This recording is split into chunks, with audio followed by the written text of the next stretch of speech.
Hey everyone, and welcome back to yet another video. Today we're not going to be gaming. Today we are going to be talking about the Oculus Quest.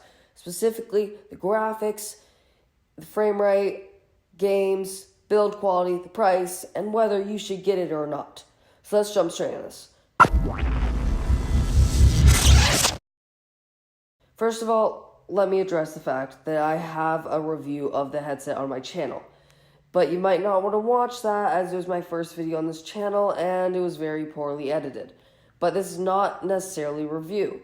This is a bit more of an in-depth evaluation on its specs and the quality of the headset itself. It's not really do I like it or not. It's just me giving out the facts. There are a couple categories that we'll be talking about. Quality of graphics, frame rate, games, build quality, and price. So, yeah, let's get straight into this as we got a lot to talk about and not a lot of time.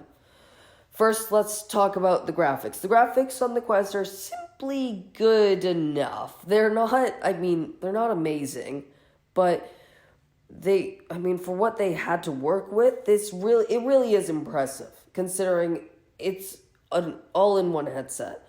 I was not disappointed. I don't want you guys to think that. But, due to the fact that this is an all-in-one headset, there are going to be some games that won't make it to headset. But we'll talk more about that in the games category. So the graphics are they're good enough for, I'd say, most VR games. Because you don't need amazing graphics for VR. You just need amazing experiences. So I'll put a picture up of a graphics comparison of something, Oculus Quest compared to a Rift or a PSVR. It's good enough. Next up we have frame rate. Now the Quest is not amazing compared to PC VR headsets in the frame rate department, but it is in no way bad. So let's talk numbers. The Oculus Quest runs at 72 Hz. The Oculus Rift S runs at 80 Hz. The original Rift, HTC Vive, and Vive Pro, and Windows Mixed Reality headsets all run at 90 Hz. And last but not least, the Valve Index reaches a top frame rate of 144 Hz, which is exactly double the Oculus Quest frame rate. But the Quest, in all of my testing, does not cause me any discomfort or motion sickness. The frame rate holds and is good enough, and I don't tend to ever notice the frame rate differences. Alright, now we're in the games category. I would like to remind anyone watching this that the Oculus Quest is still very, very new, and you should not expect to have 200 games at launch. That would never happen. Instead, we got 50 games, which is really good still. And about 2 weeks later, we got 3 new games. So clearly people are adding. But that doesn't change the fact that right now, there's just not many games. All it would take to end this headset is developers just not putting games on it. But there is some good news. First of all, the games on the Quest are amazing. They are wonderful. Playing Superhot, Beat Saber, Box VR, I Expect You to Die, Apex, Constructs, Dead and Buried 2. They are all amazing. So, though it doesn't have many games at the moment, there's still many games that are really good that you can play. And second off, we have heard from numerous devs that they are trying their best to put their games on the Quest. Games like Pavlov and Five Nights at Freddy's Help Wanted, which are huge AAA VR games that are next to confirmed to come to the Quest, with the Pavlov Alpha already available to sideload onto your Quest. So despite the fact that there isn't many games yet, there will be very, very soon. Now let's talk build quality, because it's something.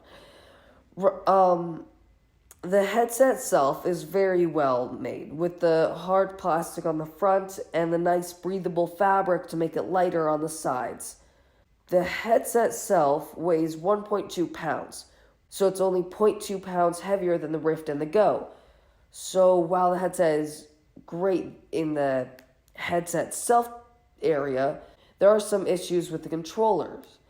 According to the internet, the giant tracking ring on the controller can be easily broken and damaged. But I will say, personally, I think that it is sturdy enough, because when I let my idiot brother try playing a couple rounds in Robo Recall, he ended up throwing the controller straight into the wall. The controller's fine. I can't say the same about the wall, though. Alright, last category. For 64 gigabytes, it will cost $399. And for 128 gigabytes, it'll cost $499. But don't get the 128 gigabyte option. It's simply not worth it. It says most games are about 2 gigabytes, which means on the 64 gigabyte version, you'll be able to get 32 games before you have to delete anything. And on the 128 gigabyte version, you'll be able to get 64 games before you have to delete anything, roughly speaking. So, really, I don't think you need the 128 gigabyte version. I don't think it's worth $500 to get that. Just get the $400 64 gigabyte version.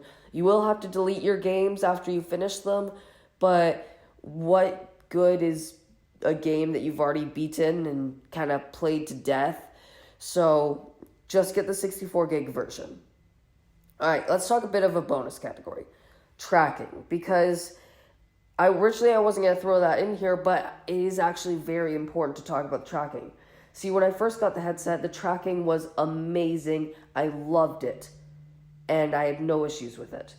But recently, I'm having issues where I will look down, or just randomly, without even looking down, I will lose tracking.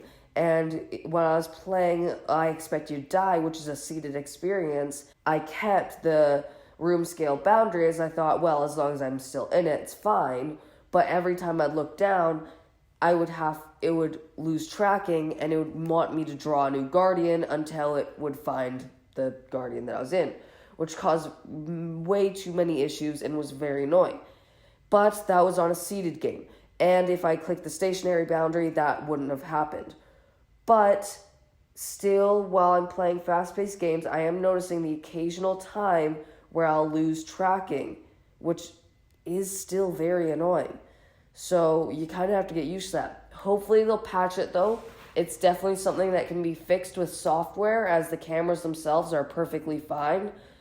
And I could just be the only one experiencing this. It is still way better tracking than the PSVR, the Windows Mixed Reality headsets, and the original Rift.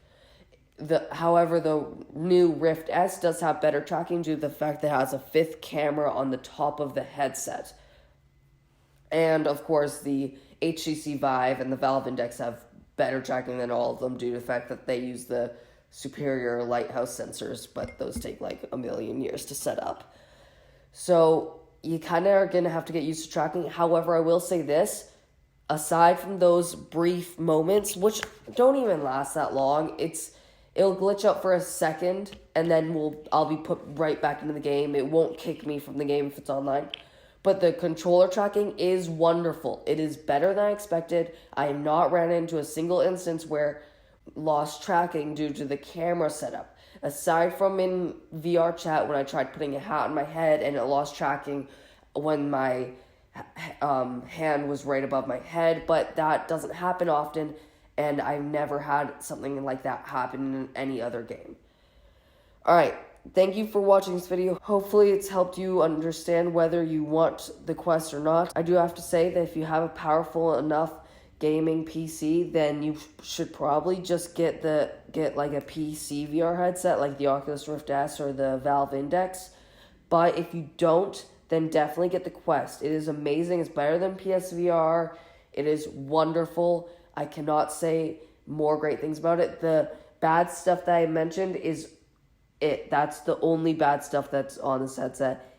Aside from that, the headset is wonderful, pure gold. Definitely recommend.